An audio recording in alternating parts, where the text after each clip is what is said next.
Capítulo 14. El espíritu humano, en la brecha y el mundo espiritual. A través de este libro, nos hemos referido muchas veces a los espíritus humanos. Es un concepto muy importante que los cristianos deben entender. Es el poder que Elaine, y muchos otros como ella desarrollaron y emplearon. Veamos pasajes bíblicos que lo mencionan. Y el Dios de paz, os santifique en todo, para que vuestro espíritu y alma y cuerpo sea guardado entero, sin reprensión para la venida de nuestro Señor Jesucristo. 1 Tesalonicenses 5:23. Pablo nos enseña aquí que somos seres tripartitos. Esto es, que tenemos tres partes. Cuerpo, alma, que es nuestro intelecto, voluntad y emociones conscientes, y espíritu.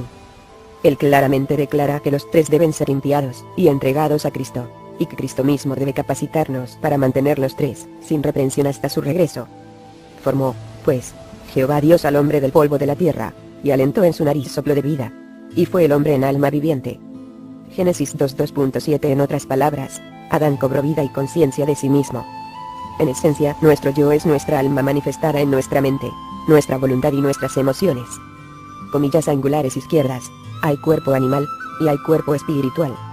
1 Corintios 15:44. Este es un versículo que descuidamos mucho. Nuestro espíritu tiene forma o figura, cuerpo que corresponde a nuestro cuerpo físico. Aparte de los satanistas, y los que participan en cosas como la proyección astral, pocos se percatan de esto. Véase la figura a 2 Corintios 12:2.2. Entrado 4. Conozco a un hombre en Cristo, que hace 14 años, si en el cuerpo, no lo sé. Si fuera del cuerpo, no lo sé. Dios lo sabe, fue arrebatado hasta el tercer cielo. Y conozco tal hombre, si en el cuerpo, o fuera del cuerpo, no lo sé. Dios lo sabe, que fue arrebatado al paraíso, donde oyó palabras secretas que el hombre no puede decir. Apocalipsis 4:2.1. Entrado 2. Después de estas cosas miré, y he aquí una puerta abierta en el cielo. Y la primera voz que oí, era como de trompeta que hablaba conmigo, diciendo: Sube acá, y yo te mostraré las cosas que han de ser después de estas. Y luego yo fui en espíritu. Y he aquí, un trono que estaba puesto en el cielo, y sobre el trono estaba uno sentado. Estos, y otros pasajes, hablan de una experiencia que se percibe en el espíritu de la persona, y es que el cuerpo espiritual estaba separado del cuerpo físico. ¿Se ha preguntado usted por qué es necesario hablar de alma y espíritu por separado? Según los versículos de más arriba, puede separarse el alma del espíritu. El primer Adán, antes de la caída, podía relacionarse con el mundo espiritual y verlo al igual que lo hacía con el mundo físico, como haciendo uso de su cuerpo espiritual. Esto se demuestra por la facilidad con que podía caminar y hablar con Dios en el Edén. Tenía conciencia de su cuerpo espiritual de la misma manera que lo tenía de su cuerpo físico. Su alma, intelecto y voluntad conscientes, controlaba su cuerpo espiritual y su cuerpo físico. Pero, con la caída, se produjo la muerte espiritual. Adán y sus descendientes dejaron de tener conciencia de su cuerpo espiritual, y no podían tener con Dios la misma comunión que habían tenido antes. Véase las figuras B y C. Cuando el Espíritu Santo viene al aceptar nosotros a Jesucristo como nuestro Señor y Salvador, nuestro cuerpo espiritual renace o se rejuvenece para que podamos tener comunión con el Señor y adorarlo como lo hacía Adán antes de la caída. El hecho de que es a través de nuestro espíritu humano que comulgamos con Dios, con la ayuda del Espíritu Santo, está demostrado en las siguientes palabras de Jesús. Mas la hora viene, y ahora es, cuando los verdaderos adoradores adorarán al Padre en espíritu y en verdad. Porque también el Padre tales adoradores busca que le adoren. Dios es espíritu. Y los que le adoran, en espíritu y en verdad, es necesario que adoren. Juan 4:23-24. Antes de la caída, Adán era el único hombre hecho a la imagen de Dios. Adán podía comunicarse con Dios, que es. La caída fue un desastre. El misterioso nexo quedó roto. Esto puso punto final a la libre comunicación con Dios. Ver Hebreos 4:12. Note que en estos dos versículos, cuando se dice que Dios es espíritu, la palabra está con mayúscula.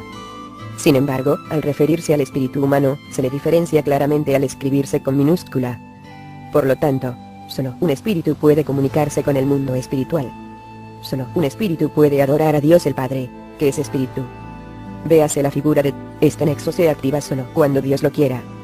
Se vale de esto para hacer entender la Biblia, para hacemos sentir su presencia, para damos discernimiento de espíritu, etc. En la Biblia también está claro que los ángeles son seres espirituales. El que hace se refiere a Dios, a sus ángeles espíritus.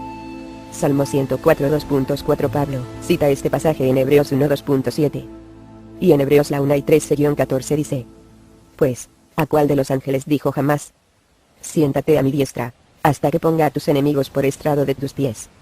¿No son todos espíritus administradores, enviados para servicio a favor de los que serán herederos de la salvación? Satanás y los demonios también son espíritus.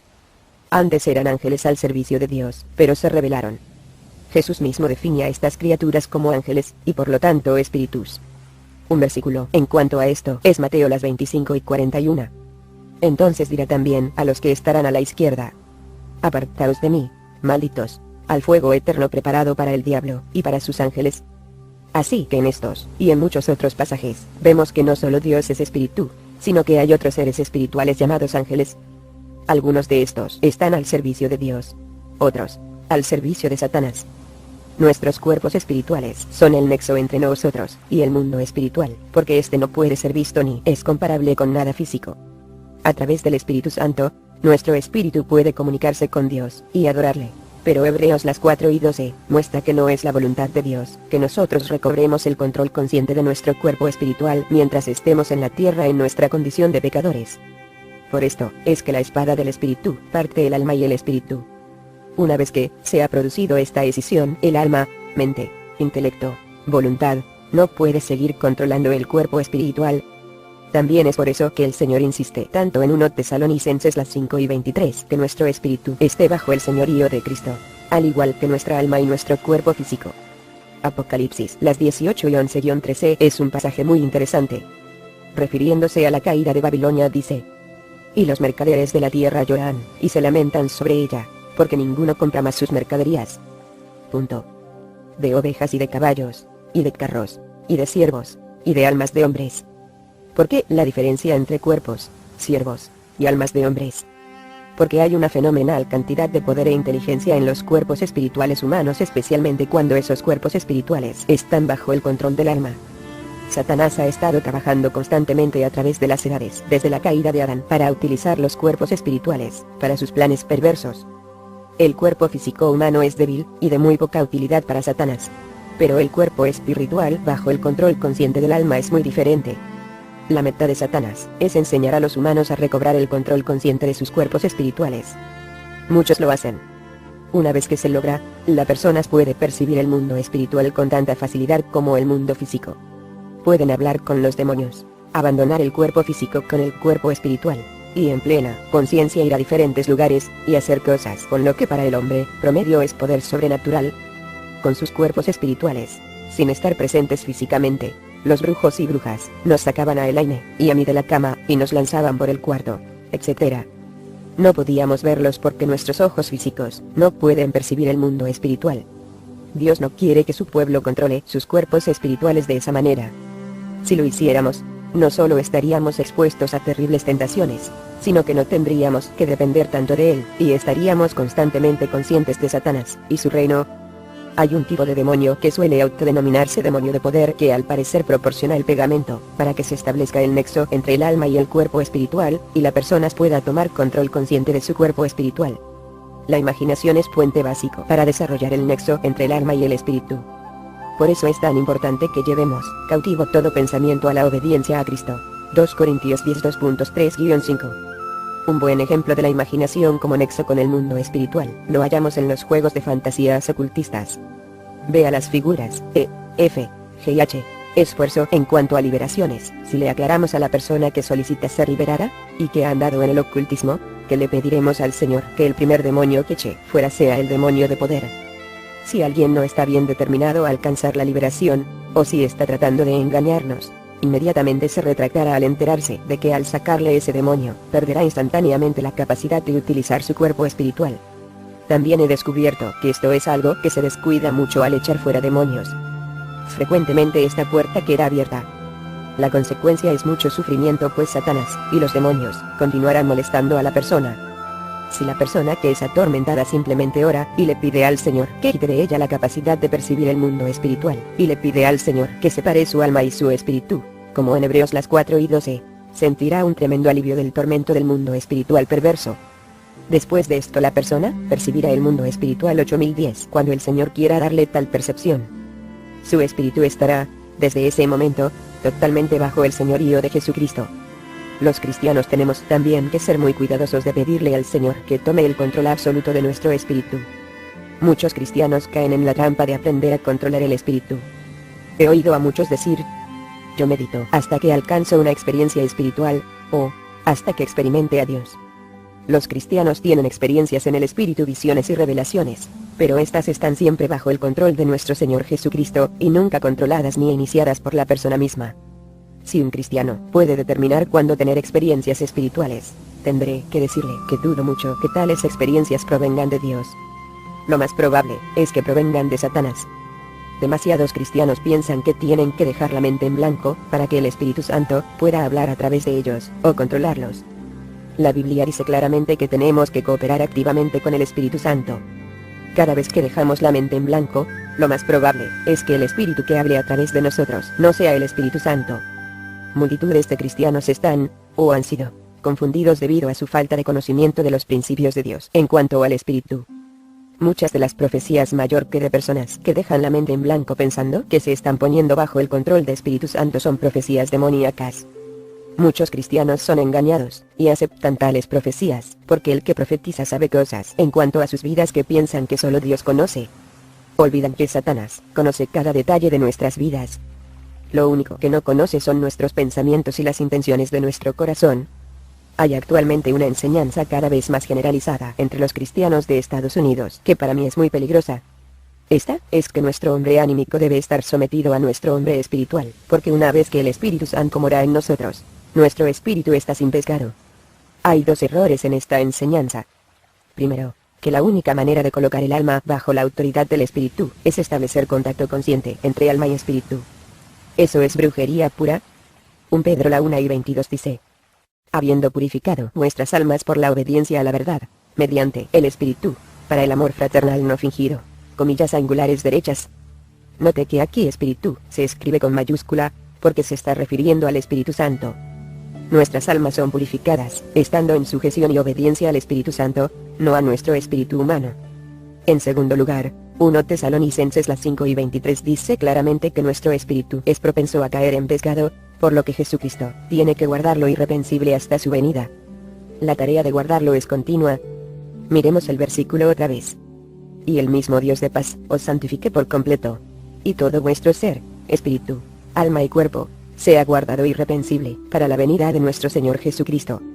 Ciertamente 1 Juan 1:2.8-9 tampoco está de acuerdo con esa enseñanza. Dice: si dijéremos que no tenemos pecado, nos engañamos a nosotros mismos, y no hay verdad en nosotros.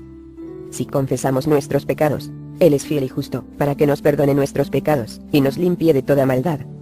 Note que según este versículo y los versículos que he podido encontrar, Dios no exime a nuestros espíritus de la vulnerabilidad de caer en pecado. El PROP 6 cito de la S6S6N, entre alma y espíritu, es librar el espíritu de la influencia de los deseos naturales que tenemos en el alma. Si un cristiano anda en SUMS6 a Dios, no originará nada.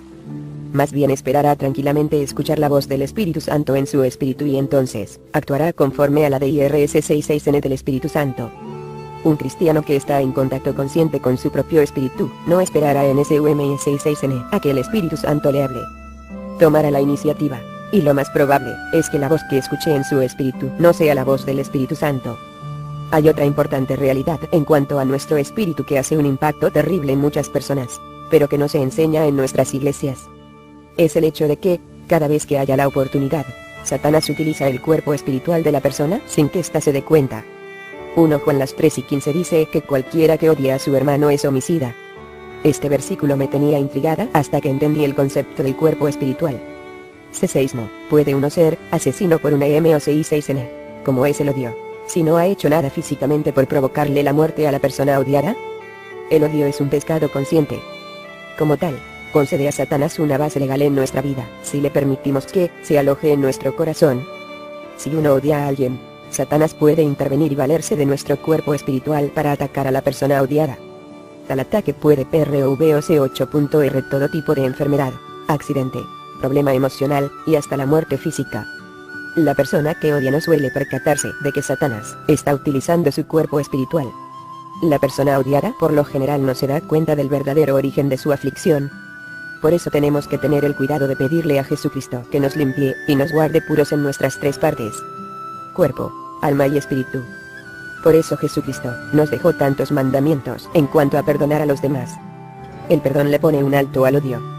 Los cristianos debemos pedirle al Señor con regularidad que nos limpie de cualquier pecado. Crea en mí, oh Dios, un corazón limpio, y renueva un espíritu recto dentro de mí. Salmos 51 2.10. Otra vez, note la inicial en minúscula de la palabra espíritu. Está claro que el pecado del corazón de David le había afectado también el espíritu. Una excelente descripción de la experiencia de algunos cristianos que son afectados por el odio de otros creyentes se halla en el libro The Latent Power of the Soul, el poder latente del alma, por Watchman Nee. Y busqué entre ellos hombre que hiciese vallado, y que se pusiese en la brecha delante de mí a favor de la tierra, para que yo no la destruyese, y no lo hallé. Por tanto, derramé sobre ellos mi ira. Con el ardor de mi ira los consumí. Hice volver el camino de ellos sobre su propia cabeza, dice Jehová el Señor. STQI 122 2.30-31, ¿estás dispuesto a ponerte en la brecha a favor de otra persona? Uno puede ponerse en la brecha de varias maneras. A menudo es necesario pedirle al Señor que nos permita ponernos en la brecha a favor de una persona determinada, para que ésta pueda tener la oportunidad de escuchar el Evangelio, sin interferencias demoníacas.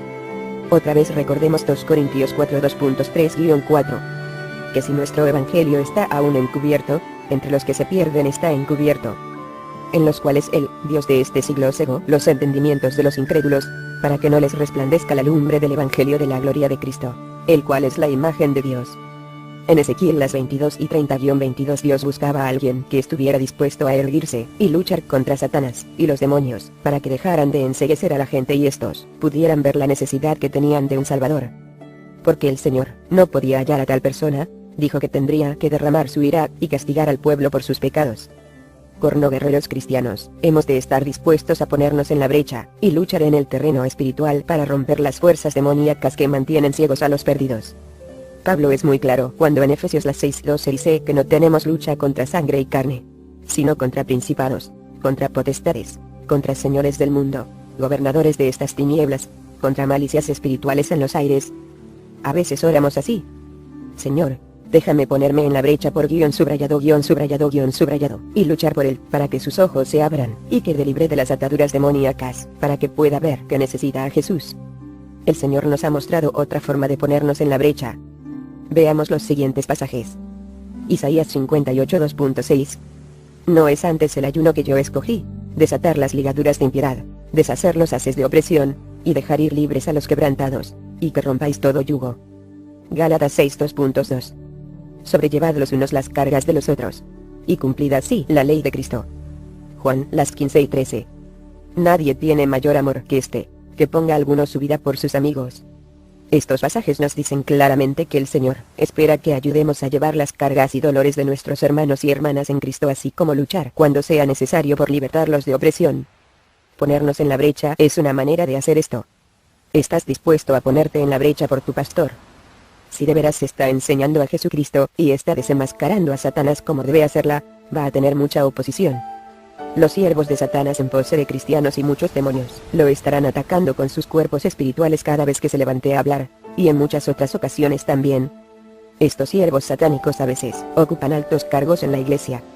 Hay una gran necesidad de jóvenes fuertes y saludables que estén dispuestos a ponerse en la brecha a favor de su pastor, y pedirle al Señor que les permita luchar por él. En otras palabras, cualquier poder demoníaco que se lance contra su pastor, debe pasar primero por ellos. Esto implica sufrimientos físicos y emocionales. Quizás usted no pueda ir a la iglesia todos los domingos, porque estará demasiado enfermo. Quizás los miembros de la iglesia le lancen falsas acusaciones, o digan: está enfermo porque no viene a la iglesia. ¿Está usted dispuesto a soportar este tipo de acusaciones, y guardar silencio en cuanto a la verdadera razón por la que no puede asistir? Ponerse uno en la brecha por otro es una forma de poner la vida por un amigo. Usted no puede ponerse en la brecha por usted mismo. Solo el Señor puede hacerla, porque solo el Señor controla su cuerpo espiritual. Lo que tiene que hacer es pedirle al Padre que lo sitúe allí, si es su voluntad que así sea. Usted tiene que estar dispuesto a que el Señor lo utilice en cualquier forma que lo desee, para beneficio de otra persona. Usted no puede decidir en qué forma ha de ser usado. Permítame aclarar algo. Rara vez estará consciente de que está en la brecha. Esto es, porque el Señor tiene completo control de nuestro cuerpo espiritual. No vemos siempre el mundo espiritual como ocurre con el mundo físico. Solo en ocasiones especiales el Señor permite que los individuos vean el mundo espiritual, y por lo general en vistazos breves. Uno sabe que está, o que ha estado en la brecha solo cuando el Señor nos lo revela, o por los problemas que se nos presenten en nuestro cuerpo físico. Lo que el Señor nos ha de confirmar, si es el resultado de tener el cuerpo espiritual en la brecha. ¿Ha experimentado usted alguna vez que después de un periodo de oración intercesora, se ha sentido totalmente agotado? Es porque mientras oraba con el cuerpo físico y la mente, Dios tomó su cuerpo espiritual y lo puso en combate con las fuerzas demoníacas contra las que ha estado orando en el campo de batalla del mundo espiritual. La fatiga que usted ha sentido es principalmente una reflexión de la tensión que su cuerpo espiritual experimentó. Las heridas que se reciben en el cuerpo espiritual a veces se manifiestan también con síntomas en el cuerpo físico. He llegado a comprender que nuestros cuerpos físicos están tan alterados por la embestida del pecado que solo pueden estar conscientes del mundo espiritual por un breve periodo, sin sentirse en extremo débiles. Los brujos y brujas envejecen a paso acelerado. Pagan un alto precio en su cuerpo físico por relacionarse con el mundo espiritual con la frecuencia con que lo hacen. Hay varias referencias interesantes en la Biblia que confirman esto. Algunas están en el libro de Daniel. Por ejemplo, en Daniel 8, Daniel comienza diciendo que ha tenido una visión donde vio el mundo espiritual, y habló con el ángel Gabriel. Al final de la experiencia con el mundo espiritual, dice: y solo yo, Daniel, vi aquella visión, y no la vieron los hombres que estaban conmigo, sino que cayó sobre ellos un gran temor, y huyeron, y escondiéronse. Quedé pues yo solo, y vi esta gran visión, y no quedó en mi esfuerzo. Antes mi fuerza se me trocó en desmayo, sin retener vigor alguno. Empero oí la voz de sus palabras. Y oyendo la voz de sus palabras, estaba yo adormecido sobre mi rostro en tierra, y, he aquí, una mano me tocó, e hizo que me moviese sobre mis rodillas, y sobre las palmas de mis manos. Y díjome: Daniel, varón de deseos, está atento a las palabras que te hablaré, y levántate sobre tus pies, porque a ti he sido enviado ahora. Y estando hablando conmigo esto, yo estaba temblando. Y díjome: Daniel, no temas, porque desde el primer día que diste tu corazón a entender, y a afligirte en la presencia de tu Dios, fueron oídas tus palabras, y a causa de tus palabras yo soy venido. Mas el príncipe del reino de Persia se puso contra mí 21 días. Y he aquí, Miguel, uno de los principales príncipes, vino para ayudarme, y yo quedé allí con los reyes de Persia. Soy pues venido para hacerte saber lo que ha de venir a tu pueblo en los postreros días, porque la visión es aún para días. Y estando hablando conmigo semejantes palabras, puse mis ojos en tierra, y enmudecí. Mas he aquí, como una semejanza de hijo de hombre tocó mis labios. Entonces abrí mi boca, y hablé, y dije a aquel que estaba delante de mí: Señor mío, con la visión se revolvieron mis dolores sobre mí, y no me quedó fuerza. Daniel 10:2.7-18 Batallar por nuestro cuerpo espiritual afecta enormemente también nuestro cuerpo físico. Por eso Pablo menciona tanto el hecho de que nuestra lucha no es contra sangre y carne. No podemos, claro está, luchar en el mundo espiritual con el cuerpo físico. Pero los dos los ha unido Dios, y lo que le sucede a nuestro cuerpo espiritual inevitablemente afecta a nuestro cuerpo físico. Varias veces en este libro hemos mencionado el tema de la lucha de nuestro espíritu en el mundo espiritual, particularmente al hablar del concepto de ponernos en la brecha. Es un concepto difícil de captar, porque es algo que está totalmente fuera de nuestro control y rara vez se percibe. Por favor, entiéndase que todavía estamos aprendiendo sobre todo este tema. Hay muchas cosas profundas escritas en la Biblia. Todavía estamos escudriñando y pidiendo que Dios nos ilumine. No nos consideramos expertas, sino que simplemente estamos siguiendo la orden de nuestro Señor de que impartamos lo que ya hemos aprendido. Cuando captamos el concepto de que nuestro espíritu es una parte viva y activa de nosotros que puede caminar, hablar, cantar, pensar, orar, alabar al Señor y luchar en el mundo espiritual, muchos pasajes difíciles de la Biblia cobran sentido. Por ejemplo, si durante una gran porción del día tenemos que dedicar nuestra energía mental y física a la tarea de ser justos y ganarnos la vida, de cuidar de la familia, etc., ¿cómo es posible cumplir con los siguientes versículos? Por lo cual, también nosotros damos gracias a Dios, sin cesar. Comillas angulares derechas. 1 Tesalonicenses las 2:13 orad, sin cesar. 1 Tesalonicenses las 5:17 Es imposible que nuestra mente pueda estar orando o alabando a Dios, sin cesar las 24 horas del día, pero lo que no puede nuestra mente 10 puede nuestro espíritu. Vivan en espíritu según Dios, dice 1 Pedro 4:2.6. Notemos otra vez que espíritu está con minúscula, porque se refiere al espíritu humano. ¿Cómo podemos vivir en el espíritu de esta manera? Encomendándole nuestro espíritu a Dios, para que lo use como le plazca. Nuestro cuerpo espiritual puede moverse, pensar, hablar al igual que nuestro cuerpo físico, pero toma su carácter y modo de pensar de nuestro cuerpo físico y nuestra alma. Por ejemplo, si no sabemos con la mente un versículo, tampoco lo sabe nuestro cuerpo espiritual, excepto, claro, que esté mucho más en sintonía con el Espíritu Santo. Varias veces Pablo nos dice que nuestra batalla no es contra sangre y carne, sino contra espíritus.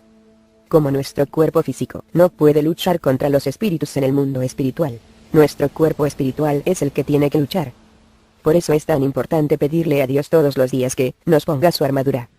Esta batalla es continua e implacable, y si no llevamos la armadura de Dios en nuestro cuerpo espiritual al luchar, recibiremos terribles heridas de los dardos de fuego del maligno. Efesios 6. Por nosotros mismos, no podemos entrar en la lucha. Nuestro espíritu está totalmente bajo el dominio de nuestro amo, Jesucristo.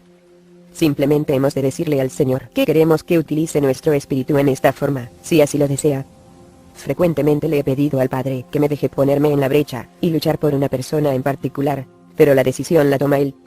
Pronto aprenderá usted a reconocer los síntomas de fatiga, dolor, depresión y otras enfermedades en su cuerpo físico que son indicativos de que su cuerpo espiritual está en ruda batalla. El concepto de que nuestro espíritu pueda estar separado, y aun geográficamente alejado de nuestro cuerpo físico, es extraño y difícil de aceptar. Hay un pasaje fascinante en el cual Pablo describe tal circunstancia. De cierto se oye que hay entre vosotros fornicación, y tal fornicación cual ni aun se nombra entre los gentiles. Tanto que alguno tenga la mujer de su padre. Y vosotros estáis hinchados, y no más bien tuvisteis duelo, para que fuese quitado de en medio de vosotros el que hizo tal obra. Y ciertamente, como ausente con el cuerpo, mas presente en espíritu, ya como presente y juzgado al que esto hacía cometido. En el nombre del Señor nuestro Jesucristo, juntados vosotros, y mi espíritu, con la facultad de nuestro Señor Jesucristo. 1 Corintios 5 2.1-4. Note que Pablo pone espíritu con minúscula para denotar su propio espíritu, no el Espíritu Santo. También de suma importancia es el hecho de que el espíritu de Pablo estaba en Corinto con la facultad de nuestro Señor Jesucristo. El espíritu de Pablo estaba completamente bajo el control del Señor, no bajo el de su alma. Normalmente el espíritu humano reside en el cuerpo físico. Sin embargo, varios pasajes muestran que el cuerpo físico puede seguir viviendo separado del espíritu. Esto no es cierto en cuanto al alma. Una vez que el alma deja el cuerpo muere.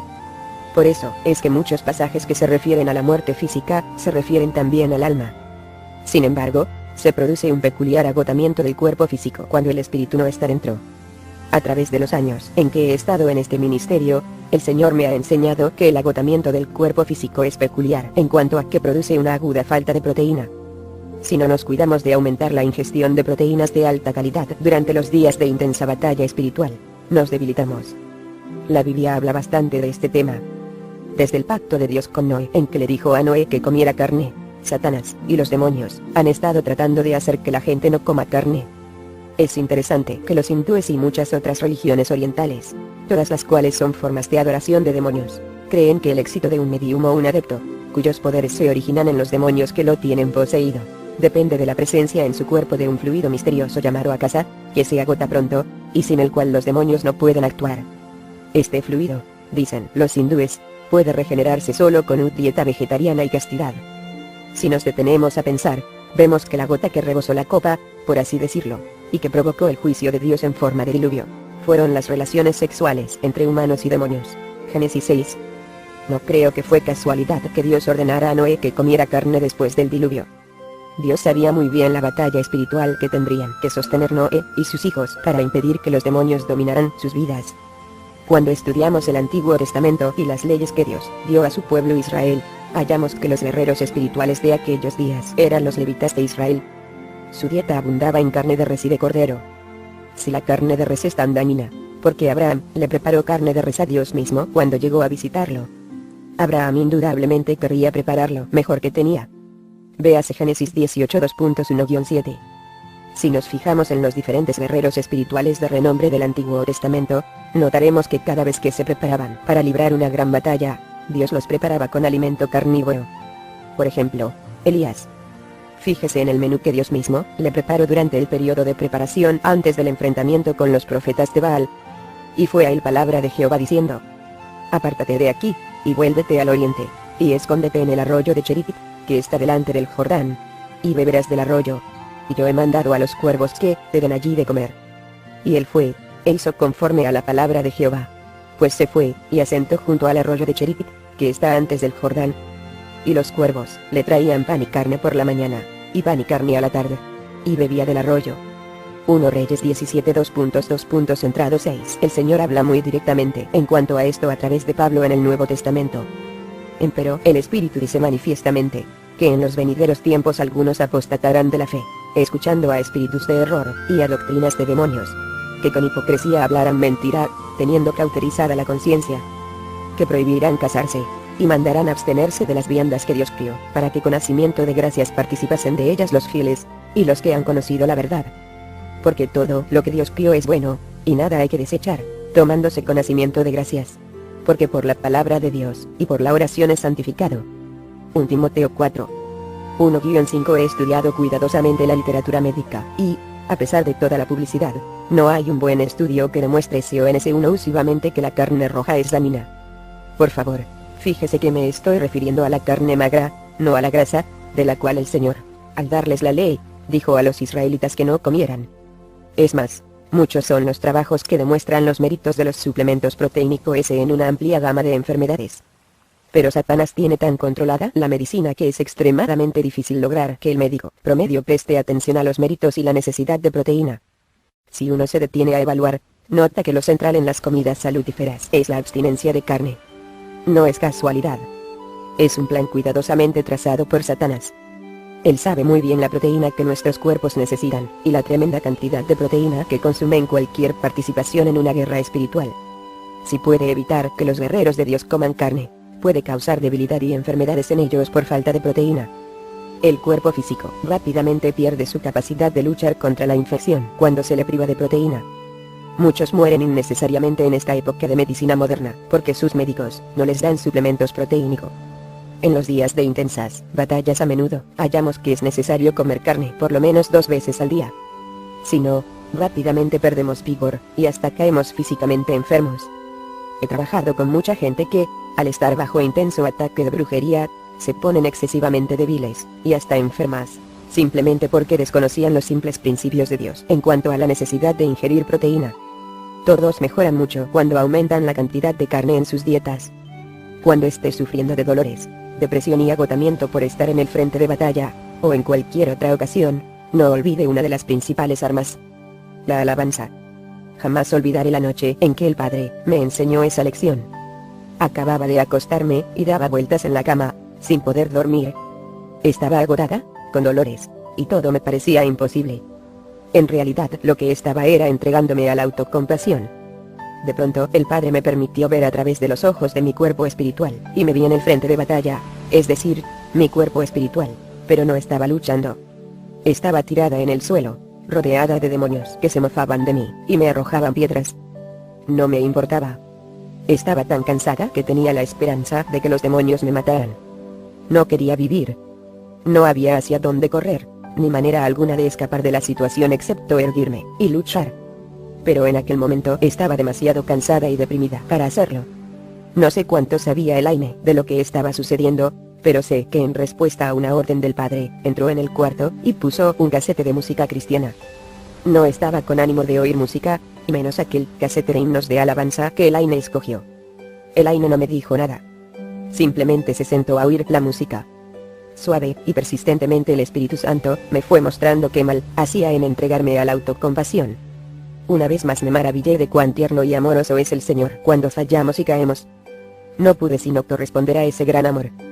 Así que comencé a cantar, con mi cuerpo a la par de las grabaciones. En el mundo espiritual, me puse de pie con dificultad, y dije a los demonios que no importaba 10 que hicieran, que iba a alabar a mi Señor por su indecible amor. Levanté la cabeza, las manos y los brazos al cielo, y canté con el corazón lleno de amor, adoración y alabanza, en mi cuerpo físico y mi cuerpo espiritual a la vez. Al hacerlo, de repente, en el mundo espiritual una brillante luz blanca me rodeó. Vi a todos los demonios caer de bruces en el suelo, y luego uno por uno, se fueron escabullendo hacia la oscuridad. Satanás y los demonios no soportan la alabanza al Señor. Estoy segura de que fue por eso que Pablo escribió ese muy debatido versículo de 1 Tesalonicenses las 5:18. Dad gracias en todo, comillas angulares derechas, fíjese que dice en todo, no por todo. Mientras peor es la circunstancia, más seguros debemos estar de que Satanás y los demonios nos circundan. Cuando alabamos al Señor, Satanás, que es la causa de nuestros problemas, pierde fuerza enseguida, y nosotros ganamos muchas bendiciones. Cuando luche en el terreno espiritual, recuerde que toda arma y táctica que menciona la Biblia está a nuestra disposición. Los salmos son especialmente útiles. No olvide pedirle al Padre que ponga sus pies sobre la roca que es Jesús, y sus espaldas contra la roca. El Señor le mostrará y enseñará paso a paso lo que tiene que saber. ¿Está usted dispuesto a servir al Señor de esta manera?